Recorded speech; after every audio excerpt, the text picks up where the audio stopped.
ഇപ്പൊ ഇവിടെ അടുത്ത് തന്നെ ഒരാള് എന്റെ വേറൊരാളുടെ വീഡിയോയുടെ അടിയിൽ ഒരു കമന്റ് ഇട്ടുണ്ട്. നീതി മുന്നേ എന്ന് പറയുന്ന ആളുടെ വീഡിയോയുടെ അടിയിലാണ് അയാൾ കമന്റ് ഇട്ടേക്കുന്നത്. കമന്റ് ഇട്ടിരിക്കുന്ന വളരെ വിശാല ഹൃദയനായ ഒരു വിദ്വാനാണ്, ടെന്നി ജോപ്പൻ എന്ന് പറയും. അതായത് സരിത കേസിലെ മുഖ്യ ആസൂത്രധാരകൻ. അയാൾക്കൊരു വിഷയം വന്ന സമയത്ത് എന്റെ അടുത്ത് പലരും വിളിച്ചു വെച്ചിട്ടുണ്ട്, തന്ത്രി നാട്ടുകാരനല്ലേ. അപ്പൊ ഞാനെല്ലാം പറഞ്ഞേ അയാളൊരു പാവം നല്ല മനുഷ്യൻ. ടെന്നി ജോപ്പന്റെ കേസിലെ മുഖ്യ സൂത്രധാരൻ. അയാളിപ്പോ എന്റെ എല്ലാ പോസ്റ്റിലും വന്ന് അടിയിൽ പോസ്റ്റിട്ടുണ്ട്. എന്താ കാര്യമൊന്നും എനിക്കറിയത്തില്ല.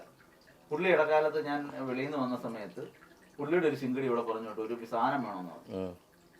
ഇതിപ്പോ മദ്യം അവർക്ക് അടിക്കാൻ വേണമെന്ന് പറഞ്ഞു. പരിപാടി ഉണ്ടോ? എനിക്കില്ല.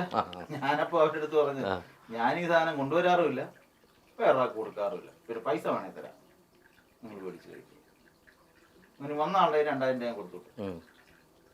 ഇതേപോലെ എന്റെ അറിവിലുണ്ടായൊരു സംഭവം. പൈസ കൊടുത്തിട്ടില്ലേ കഴിക്കാൻ? പിന്നെന്താണ് പുള്ളിക്ക് മാനസികമായിട്ട് വെക്കുന്നില്ല. എന്താ കമന്റ് എന്താ ഇടുന്നത്? പുള്ളി മോശമായ കമന്റുകൾ, അവൻ അങ്ങനെയാണ് അവനെങ്ങനെയാണ്. അതിലെന്താ ഇയാളെക്കാട്ട് വലിയ തെറ്റൊന്നും ഞാൻ ചെയ്തിട്ടില്ലല്ലോ. അല്ല, നിങ്ങൾ അങ്ങനെയാണെങ്കിൽ ഈ പറഞ്ഞ ഗിഫ്റ്റുകളും അല്ലെങ്കിൽ ഈ പറഞ്ഞ ആൾക്കാരൊന്നും വരത്തില്ല. ഞങ്ങളിപ്പോൾ തന്നെ വന്നപ്പോൾ വലിയ ആൾക്കാർ ഇരിപ്പുണ്ട്, ഇരിക്കേണ്ട ആവശ്യമില്ല. ഇരിപ്പുണ്ട്, വലിയ ആൾക്കാർ ഇരിപ്പുണ്ട്, നമുക്ക് അതിൻ്റെ ആവശ്യമില്ല. അതെ, ഇപ്പം എന്തായാലും നമുക്ക് ഈ പറഞ്ഞ പോലെ കോൺട്രവേഴ്സീസ്, നമുക്ക് ഈ പറഞ്ഞ ആൾക്കാരെ നമുക്ക് വാമൂടാൻ പറ്റത്തില്ല. പക്ഷെ ഇനി ഭാവിയിൽ എന്തെങ്കിലും പ്രവചനങ്ങൾ ചെയ്യാൻ താല്പര്യം? തീർച്ചയായിട്ടും പ്രവചനം നടത്തുമല്ലോ. അല്ല, ഇനിയുണ്ടോ? ഇപ്പൊ നിലവില് ഇനി നടത്തും. കഴിഞ്ഞ 2023 ഈ 2024 നടക്കുന്ന ഒട്ടുമിക്ക കാര്യങ്ങൾ ഞാൻ അന്ന് പ്രവചിച്ചതാണ്. ഇപ്പം ഈ വയനാട്ടിൽ നടന്ന സംഭവം ആ 2023 മാതൃഭൂമി ചാനലിന്റെ ഒരു ഇന്റർവ്യൂ ഉണ്ടായിരുന്നു, ഇവിടെ വന്നെടുത്തോ. അപ്പൊ അതിനകത്ത് ഇന്റർവ്യൂവിനകത്ത് 2024 കാര്യങ്ങൾ എല്ലാം ഞാൻ കൃത്യമായിട്ട് പറഞ്ഞു. അപ്പൊ ആ വീഡിയോ കണ്ടാൽ മതി. പക്ഷെ നമ്മൾ ചിന്തിക്കേണ്ട ഒരു കാര്യം, ഈ ഓരോ സംഭവങ്ങൾ ഉണ്ടാവും, പെര വീഴുമ്പോൾ വാഴ വെട്ടുന്ന ഒരു രീതിയല്ല നമ്മളാരും ചെയ്യുന്നത്. ഇപ്പം നമ്മൾ തന്നെ അവിടത്തേക്ക് വേണ്ടുന്ന സഹായങ്ങൾ ചെയ്യുന്നു. ഇന്നലെ ഞാനൊരു പോസ്റ്റ് ഇട്ടു, ഇന്ന് ഇത്ര മണിക്ക് ഇവിടുന്ന് വയനാട്ടിലേക്ക്. ഞാൻ കേട്ടത് വയനാട്ടിലേക്ക് സ്വന്തം പൈസ കൊടുത്താണ് സാധനങ്ങൾ ഏകദേശം. അല്ല, ഞാൻ ആർക്കെങ്കിലും സ്പോൺസർ ആയിട്ടോ അല്ലെങ്കിൽ വേറെ ഒരാളെ പൈസ മേടിച്ചിട്ടില്ല. നമ്മൾ സധൈര്യമല്ലേ പറയുന്നത്, ഒരാളുടെ കയ്യിൽ നിന്ന് പൈസ മേടിച്ചിട്ടില്ല. കഴിയുന്ന ഒരു സംഭവം ഞാൻ ചെയ്യുന്ന അത്രേ ഉള്ളൂ. വയനാട്ടിലേക്ക് ചെയ്യുന്ന നല്ല കാര്യം തന്നെ. അപ്പോൾ എനിക്ക് തോന്നുന്നു വെളി കുറേ സോഷ്യൽ മീഡിയ ആൾക്കാർ ഇരിപ്പുണ്ട് ഇത് കൊടുക്കുന്നതൊക്കെ കൊടുത്തുവിടാനായിട്ട്, എടുക്കാനായിട്ട്. അപ്പോൾ അതിലും കൂടെ ഒരു കാര്യം ചോദിക്കട്ടെ, 2024 തീരുന്നതിന് മുമ്പ് വേറെ എന്തെങ്കിലും പ്രവചനങ്ങൾ അങ്ങേക്ക് പറയാൻ പറ്റുമോ? തീർച്ചയായിട്ടും. നമ്മുടെ ഈ ശരിക്കും ഈ ജ്യോതിഷം എന്ന് പറയുന്ന പരമമായ ഒരു സത്യമാണ്. അതൊരു താപരാടിക്കാം, കടലിന്റെ അടി കിടക്കുന്ന മുത്തശ്ശിപ്പി എടുത്ത് വെച്ച് ചെയ്യുന്ന ഒരു സമ്പ്രദായമാണ്. അത് വേദേതിഹാസ കാലം മുതലുള്ളതാണ്. അപ്പൊ അതിനകത്ത് ഉണ്ടാവുന്ന ചില പ്രവചനങ്ങൾ ഇങ്ങനെ വെറുതെ എന്ന് പറയാൻ പറ്റത്തില്ല. നമ്മൾ നോക്കി അത് ഗണിച്ച് എടുത്തിട്ട് പറയുന്നത് വളരെ കൃത്യമായിട്ടായിരിക്കും. ഇപ്പൊ ഞാൻ പറഞ്ഞതിലുള്ള ഒരു പ്രവചനം മാത്രമേ ഇവർ പറയുന്നുള്ളൂ തെറ്റിയിട്ടുണ്ടെന്ന്. അന്ന് ഈ പ്രവചനങ്ങളൊക്കെ ചെയ്ത സമയത്ത് പോസിറ്റീവ് വന്ന സമയത്ത് അവർ ആരെയും ഞാൻ കണ്ടില്ല. നല്ലൊരു കമന്റ് എടുത്തു. നെഗറ്റീവിലല്ലേ വരത്തുള്ളൂ. അല്ല, ഞാൻ ചോദിക്കുന്നത് ഇത് നോക്കാതെ നേരത്തെ ഒരു മനസ്സിലൊരു ഉദ്ദേശം കാണുമല്ലോ, ഇത് നോക്കാൻ എത്ര സമയം എടുക്കും? ഇത് നോക്കാൻ നമ്മളൊരു ഗ്രഹസ്ഥിതി എടുത്ത് നിങ്ങൾ ആവശ്യപ്പെടുന്ന സമയം അത് വെച്ച് നിങ്ങളുടെ ശാസ്ത്രഗതി ഇതെല്ലാം വെച്ചിട്ട് നോക്കുന്നത് എന്തായാലും 1.5 മണിക്കൂർ എന്തായാലും പോകും. അല്ല, എങ്കിലും ഈ വർഷം ഇനി എന്തെങ്കിലും അനർത്ഥങ്ങൾ നമ്മുടെ കേരളത്തിൽ നടക്കാൻ ചാൻസ് ഉണ്ട്? 2023 വളരെ കൃത്യമായിട്ട് പറഞ്ഞിട്ടുണ്ട്. അതായത് അന്നത്തെ നമ്മുടെ ആ ഒരു ഗ്രഹസ്ഥിതി വെച്ചിട്ട്, അതായത് ഒരു വ്യാഴമാരത്തോടു കൂടിയാണ് അന്ന് ഇത് 2024 പറ്റി പ്രവചിച്ചത്. അപ്പൊ ശരിക്കും കുറേയേറെ ദുഷ്കൃതികൾ നമ്മുടെ നാട്ടിലുണ്ടാവും. അതിവിടെ മാത്രമല്ല, എല്ലാ രാജ്യങ്ങളിലും ഉണ്ടാവുമെന്ന് വളരെ വ്യക്തമായിട്ട് ഓരോന്നും എടുത്തു പറഞ്ഞിട്ടുണ്ട്. ഇനി അത് എങ്ങനെ എടുത്ത ആൾക്കാർ ട്രോളോന്ന് അറിയത്തില്ലേ. ഇനിയിപ്പോ ഇങ്ങനൊരു അവസ്ഥ വന്നപ്പോ ഇയാള് പേരെടുക്കാൻ വേണ്ടിട്ട് അടുത്ത പരിപാടിയായിട്ട് ഇറങ്ങിയിരിക്കാന്ന് പറയും. അർജുന്റെ കാര്യം പറഞ്ഞ അർജുന്റെ കാര്യം ഇപ്പോഴും ഞാൻ അവിടെ തന്നെ ഉറച്ചിരിക്കുന്നത്, അതിനകത്തൊരു മാറ്റമില്ല. അർജുനൊന്നും പറ്റിയിട്ടില്ല, തിരിച്ചു വരും. തീർച്ചയായിട്ടും അർജുൻ തിരിച്ചു വരണമല്ലോ, തിരിച്ചു വരണം. നമ്മുടെ നാട്ടിന്റെ ആവശ്യമാണ്. നമ്മുടെ നാട്ടിന്റെ കാര്യം ഇപ്പൊ ഇവിടെ ഒരു ചെറിയ സംഭവം ഉണ്ടായപ്പോ തന്നെ ചെറിയല്ല വലിയൊരു വിപത്താണ് ഉണ്ടായത്. അപ്പം എല്ലാ തരത്തിലുമുള്ള സർക്കാരിന്റെ ആയാലും മറ്റുള്ള കാര്യങ്ങളിലായാലും നമ്മുടെ സാമുദായിക സംഘടനകളിലായാലും മറ്റ് സോഷ്യൽ മീഡിയയുടെ ആയാലും വളരെ ഇടപെടൽ നടന്നു. പക്ഷെ അതുപോലൊരു ഇടപെടൽ അവിടെ നടന്നിട്ടില്ല. അത് ഇവിടുത്തെ ഭരണകർത്താക്കളുടെ പ്രശ്നം തന്നെയാണ് അല്ലേ. അപ്പം ആ ഒരു മനുഷ്യജീവന്റെ മൂല്യം അത്രത്തോളം അവിടെ കാണുന്നുള്ളൂ.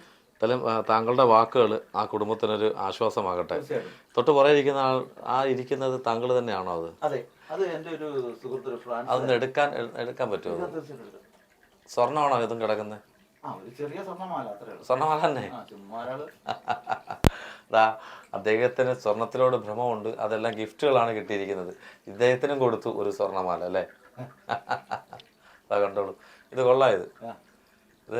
ഇതാരാ ചെയ്തെന്നേ? ഇതൊരു ഫ്രാൻസുകാരൻ ചെയ്തതാ. ഫ്രാൻസ് അല്ലേ? അദ്ദേഹം എന്നെ കാണാനായിട്ട് ദുബൈയിൽ വെച്ച് ഫ്രാൻസില് ദുബൈയിൽ വെച്ച് കണ്ടപ്പോ അവിടെ വെച്ചിട്ട് എൻ്റെ ഒരു സുഹൃത്ത് ഉണ്ണി എന്ന് പറയുന്ന ഒരാളുടെ നിർദ്ദേശാനുസരണം പുള്ളി ചെയ്തതായിരുന്നു. വളരെ ഗംഭീരമായിട്ടാ പുള്ളി ചെയ്തത്. അടിപൊളിയായിട്ട് ചെയ്തിട്ടുണ്ട്, സൂപ്പറായിട്ട് ചെയ്തിട്ടുണ്ട്. പുള്ളി എൻ്റെ കൊച്ചു വരെ മോതിരിട്ടുണ്ട്. പിന്നെ അതുപോലെ വേറൊരു കാര്യം പറയാനുള്ളത്, ഈ റീൽസ് ചെയ്യുന്ന തന്ത്രിമാരെ കണ്ടിട്ടില്ല. ഫുള്ള് അറബി പാട്ട്, മാപ്പിള പാട്ടുകൾ എല്ലാം ചെയ്യുന്നത്. അതുമായിട്ടുണ്ടായ ബന്ധം എന്ന് പറയുന്നത് അഭേദ്യമായ ബന്ധമാണ്. കാര്യം എന്ന് പറഞ്ഞാൽ അന്ന് എന്നോട് പഠിച്ചിരുന്ന ഒട്ടുമിക്ക സുഹൃത്തുക്കളും മുസ്ലിം സുഹൃത്തുക്കളായിരുന്നു. കൊട്ടാരക്കര സ്ട്രീറ്റിലെ സുനില്, അനീഷ്, പിന്നെ അങ്ങനെ പറയുന്ന ഷമീന, ഇങ്ങനെയൊക്കെ പറയുന്ന കുറേ സുഹൃത്തുക്കളുണ്ടായിരുന്നു.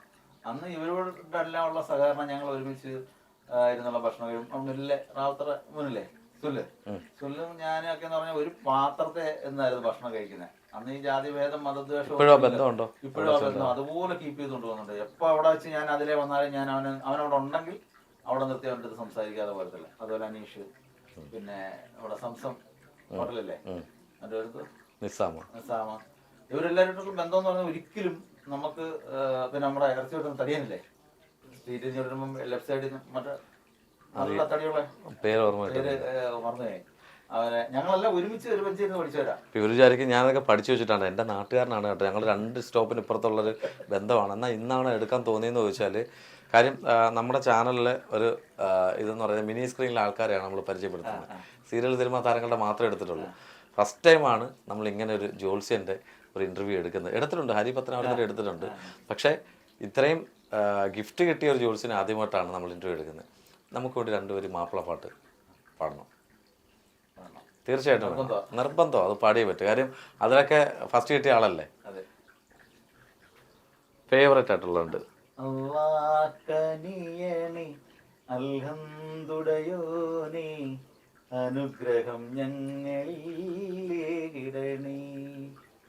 വേറെ ഏതെങ്കിലും കൂടെ സംഗൃതവുമാരേക്ക് അറിയാമോ? സംഗൃത പമകരി തങ്കത്തുങ്കത്തിട ആ പാട്ട് മൊത്തം എനിക്കറിയാവുന്ന, ഞാൻ പാടിയിട്ടുള്ള പാട്ടാണ്. പക്ഷെ ഇപ്പം ഒരുപാട് കാലമായില്ലേ. അറിയാവുന്ന ഒരു 2 വരി ഫേവറേറ്റ് ആയിട്ടുള്ള, എല്ലാവർക്കും ഫെമിലിയർ ആയിട്ടുള്ള ഒരു പാട്ട്. എത്തിമിന്നത്താനൊക്കെ ചെയ്തിട്ടുണ്ടല്ലോ. പാട്ട് വരികൾ ഓർക്കുന്നില്ല. പക്ഷെ കുറെ എനിക്കൊന്ന് അദ്ദേഹത്തിന്റെ ഇൻസ്റ്റയിൽ കയറി കഴിഞ്ഞാൽ ഫുള്ള് എല്ലാം കുറെ. ഇന്നലെ ഒരു വിദ്വാൻ എന്നെ വിളിച്ചു കായംകുളത്തുനിന്ന്. എന്തോ ഹിന്ദുവിന്റെ ഏതാണ്ട് വലിയ നേതാവാണ് എന്ന് പറഞ്ഞിട്ട് പുള്ളിയുടെ നമ്പരൊക്കെ ഞാൻ സേവ് ചെയ്തിട്ടുണ്ട്. പേര് അറിയാമോ? പേര് അറിയത്തില്ല. പുള്ളി എൻ്റെ അടുത്ത് പറഞ്ഞ് എന്നെ അടിക്കും, വെട്ടും, ഹിന്ദുക്കൾക്ക് മൊത്തം ഒരു ആക്ഷേപമാണ്, മാപ്പിളപ്പാട്ട് കുറിയിട്ട് ചെയ്യുന്നു എന്നൊക്കെ പറഞ്ഞ് പുള്ളി ഒരു ഡയലോഗ് പറഞ്ഞു. തൊപ്പിയിട്ടോ തൊപ്പിട്ടോ കന്തൂരായിട്ടുണ്ട് ചെയ്തിട്ടുണ്ടല്ലോ. കന്തൂരായിട്ടുണ്ട് ഞാൻ